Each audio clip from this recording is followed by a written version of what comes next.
नमस्कार साथियों, स्वागत है आप सभी का जनरल डिस्कशन के यूट्यूब पोर्टल पर। उम्मीद है आप सभी अच्छे होंगे और आपकी स्टडी एक निरंतरता के साथ चल रही होगी। तो आप लोगों के समक्ष आप लोगों के रिक्वेस्ट पे प्रेजेंट है आर्टिकल 12। आप लोगों ने रिक्वेस्ट किया था कि आर्टिकल 12, 13 और 14 पर सेपरेट वीडियो बनाया जाए।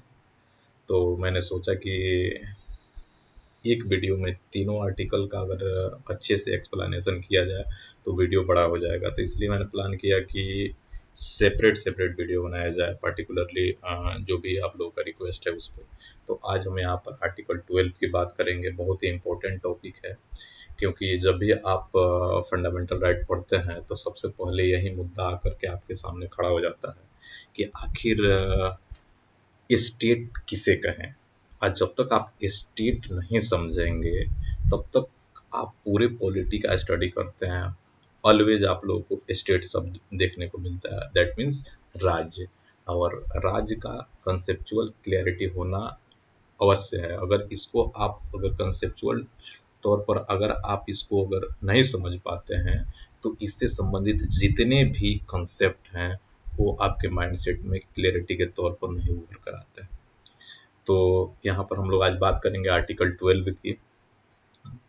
तो उसी सिलसिले में आज मैं यहाँ पर फंडामेंटल राइट का एक आर्टिकल मैं लिया हूँ 12, और इस वीडियो में सिर्फ हम लोग जो बात करेंगे वो आर्टिकल 12 की ही बात करेंगे। तो अगर देखा जाए तो कॉन्स्टिट्यूशन का जो पार्ट 3 है हमारा, उसमें आर्टिकल 12 से लेकर के 35 तक बात किया गया है, जिसको इन जनरल फंडामेंटल राइट्स के नाम से जानते हैं। और उसमें जो आर्टिकल 12 है उसमें यह एक्सप्लेन करने का प्रयास किया गया है, यह बताने का प्रयास किया गया है कि इन जनरल स्टेट किसे कहें, स्टेट का वास्तविक मीनिंग क्या होता है।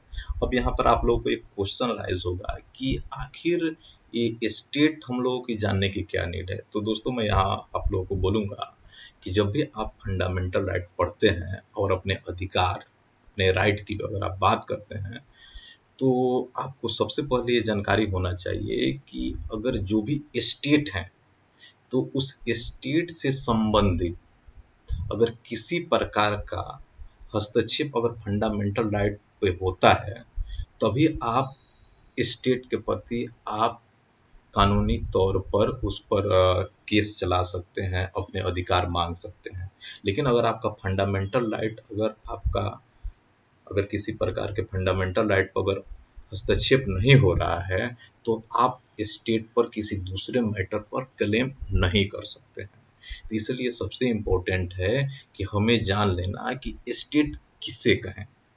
जब आप स्टेट को समझ पाएंगे तब तो आपको समझ में आएगा कि जब हम अगर फंडामेंटल राइट अगर हम पढ़ते हैं, जब हम फंडामेंटल राइट पढ़ते हैं, अगर हमारे राइट अगर हमें नहीं मिलता है in the terms of government या स्टेट कहें, तो अगर उसमें स्टेट हस्तक्षेप करता है अगर फंडामेंटल राइट के दृष्टिकोण से, तो आप कॉन्स्टिट्यूशन हेल्प ले सकते हैं, जुडिशरी का हेल्प ले सकते हैं, कोर्ट जा सकते हैं और आपकी सुनवाई भी होगी।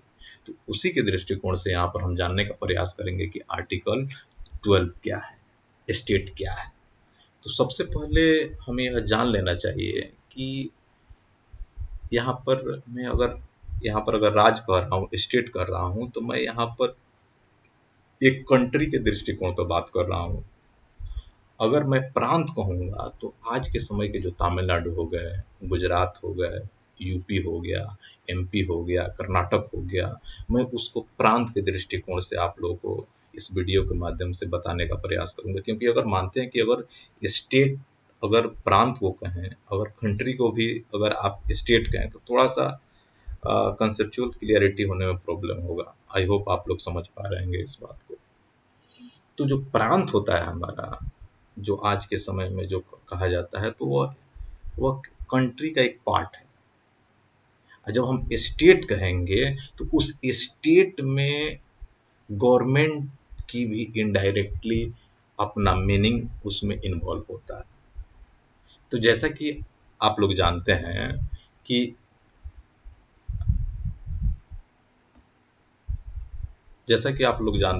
कि हमारा जो कॉन्स्टिट्यूशन है उसमें अगर सेंटर लेवल पर अगर आप जाते हैं तो सेंटर लेवल पर अगर आप जाएंगे तो उसमें लोकसभा, राज्यसभा होंगे, संसद होती है, या उससे संबंधित जितने भी कार्यकर्ता होते हैं,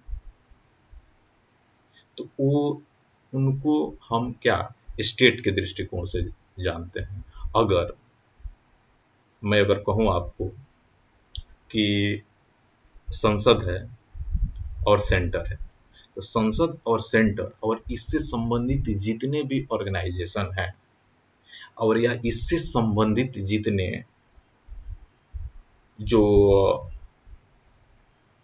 इन द टर्म्स आप समझ सकते हैं, जो सिस्टम को फॉलो अप करते हैं, सिस्टम को चलाते हैं, सिस्टम को रेगुलेट करते हैं, हमारी संसद को, हमारी गवर्नमेंट को, तो ये सारे जो सिस्टम होते हैं वो हमारे स्टेट के अंदर में आते हैं, और इससे संबंधित जितने हैं वो स्टेट हैं, और उसको हम गवर्नमेंट भी कह सकते हैं। अब जो हमारे समक्ष आके जाता है जिसको बोलते हैं प्रांत, और प्रांत में भी जैसे मानते हैं कि जैसे अगर आप सेंटर के तौर पर अगर आप समझने का प्रयास करें तो वहाँ पर संसद होता है, उसी तरह प्रांत स्तर पर अगर आप देखें तो इस संसद में क्या होता है, आप लोगों को जैसे विधान परिषद का आपने नाम सुना होगा, विधान मंडल का नाम सुना होगा। तो इससे संबंधित, क्योंकि जो उसमें जो जो भी आप कानून बनाते हैं, रूल बनाते हैं, तो उस वो रूल क्या होता है आपका, उसी विधान मंडल और विधान परिषद में उसका चर्चा परिचर्चा होता है, और फाइनली वो क्या होता है, एक्ट बनता है हमारा। तो अगर इन वर्ड्स अगर मैं आप लोगों को बताने का प्रयास करूं, तो जैसे संसद में, जैसे सेंटर के दृष्टिकोण से संसद है, उससे संबंधित ऑर्गेनाइजेशन है, उससे संबंधित कार्य करने वाले लोग हैं, वो सारे स्टेट और गवर्नमेंट के अंदर में आते हैं। उसी तरह किसी प्रांत में परिषद हो गया, विधान मंडल हो गया, या उससे संबंधित कोई ऑर्गेनाइजेशन हो गया, उससे संबंधित जो लोग हो गए, ये सारे लोग जो होते हैं, ये सारे जो सिस्टम होता है, वह स्टेट के अंदर आता है। आप लोगों को मेरे ख्याल से ये दो कंसेप्ट जो था वह इजिली यहाँ पर समझ में आ गया होगा कि मैं क्या कहने का प्रयास कर रहा हूँ। कुछ ऐसे होते हैं कि किसी एक्ट आप बनाते हैं, कोई एक्ट आप बनाते हैं, और उस एक्ट के माध्यम से किसी प्रकार का आप एमेंडमेंट करते हैं कॉन्स्टिट्यूशन में, और जब कॉन्स्टिट्यूशन में जब एमेंडमेंट होगा और उससे नई अथॉरिटी का जो निर्माण होता है, उसको भी हम स्टेट के दृष्टिकोण से देखते हैं। जैसे आपने म्यूनसिपैलिटी जी का नाम सुना होगा, ग्राम पंचायत का नाम सुना होगा, डिस्ट्रिक्ट बोर्ड का नाम सुना होगा। तो इस कुछ डिफरेंट टाइप्स के ट्रस्ट बनाए जाते हैं जो किसी एक्ट के माध्यम से बनाए जाते हैं, ये अथॉरिटीज होते हैं, तो इसको हम बोलते हैं स्टेट। कुछ ऐसे सिस्टम है जिसको स्ट्रेचरी और नॉन स्ट्रेचरी बॉडी होती है। स्ट्रेचरी बॉडी का मतलब ये होता है कि किसी, अगर कोई आप नियम बनाते हैं, कुछ अथॉरिटीज का डेवलपमेंट करते हैं, कुछ रेगुलेटर का निर्माण करते हैं, तो वह किसी एक्ट के माध्यम से ला रहे हैं। ऐसे विदाउट एक्ट के जो अथॉरिटी, रेगुलेशन या कोई सिस्टम आप डेवलप करते हैं, तो उसको आप नॉन स्ट्रेचरी बॉडी कहेंगे। तो जो स्ट्रेचरी बॉडी होते हैं, जो नॉन स्ट्रेचरी बॉडी होते हैं, उनको भी आप स्टेट के टर्म में समझ सकते हैं। जैसे स्ट्रेचरी बॉडी का यहाँ पर आप लोगों को स्क्रीन पर कुछ एग्जांपल मैंने यहाँ पर मेंशन किया है। जैसे आपने सुना होगा कि जैसे कोई आप नेशनल लॉ कमीशन आप बनाते हैं, ये भी एक्ट के माध्यम से बना हुआ है। नेशनल ग्रीन ट्रिब्यूनल बनाए हुए हैं, ये भी एक्ट के माध्यम से बना हुआ है। आर्म फोर्स ट्रिब्यूनल आप बनाते हैं, वो भी किसी एक्ट के माध्यम से आ रहा है। लेकिन अगर मैं कहूँ कि क्या सीबीआई और सीवीसी का जो हमने गठन किया है, क्या वो किसी एक्ट के माध्यम से लाया गया है यहाँ पर, तो आप कहेंगे कि नहीं, ऐसा नहीं है। लेकिन फिर भी हम इसको क्या कहेंगे, इसको स्टेट के तौर पर समझने का प्रयास करेंगे। तो उम्मीद है कि आप लोगों को जो मैंने कंसेप्ट बताने का प्रयास किया, आप लोग उसको समझ पाए होंगे। तो इन जनरल फिर मैं एक बार इसको सम अप कर देता हूँ लास्ट में, ताकि आपको एक बार अंडरस्टैंडिंग बन जाए। स्टेट का डिफिनीशन आर्टिकल 12 में बताया गया है, और आर्टिकल 12 में स्टेट का अंडरस्टैंडिंग हमें करने की नीड इसलिए पड़ी है क्योंकि जब भी हम फंडामेंटल राइट जब पढ़ेंगे, अगर फंडामेंटल राइट में स्टेट पर आप तभी क्लेम कर सकते हैं जब आपका फंडामेंटल राइट का हनन हुआ हो।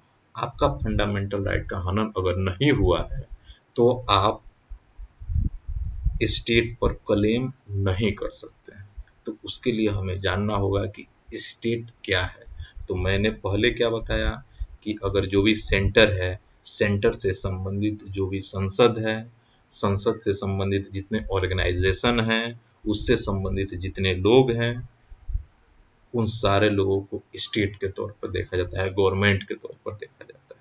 जितने भी हमारे प्रांत हैं, उस प्रांत को से उसका जो विधानमंडल होगा, उससे संबंधित जितने ऑर्गेनाइजेशन होंगे, उससे संबंधित जितने जो सिस्टम उसने डेवलप किया होगा, उससे संबंधित जितने लोग होंगे, वो लोग सारे लोग जो आएंगे वो स्टेट के तौर पर आएंगे।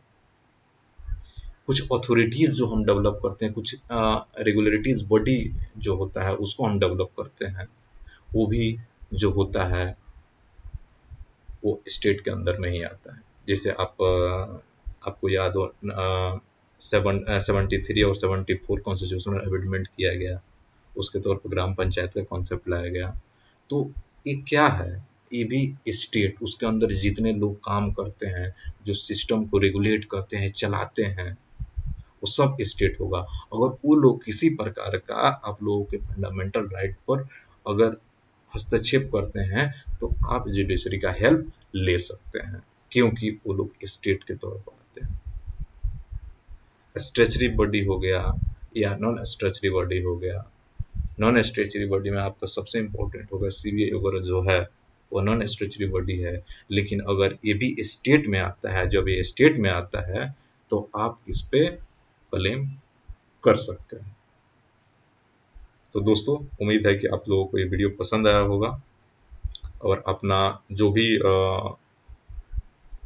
आप कुछ कहना चाहते हैं वीडियो के से संबंधित कुछ भी जो आपका ओपिनियन है तो ज़रूर कमेंट बॉक्स में करें। Thank you.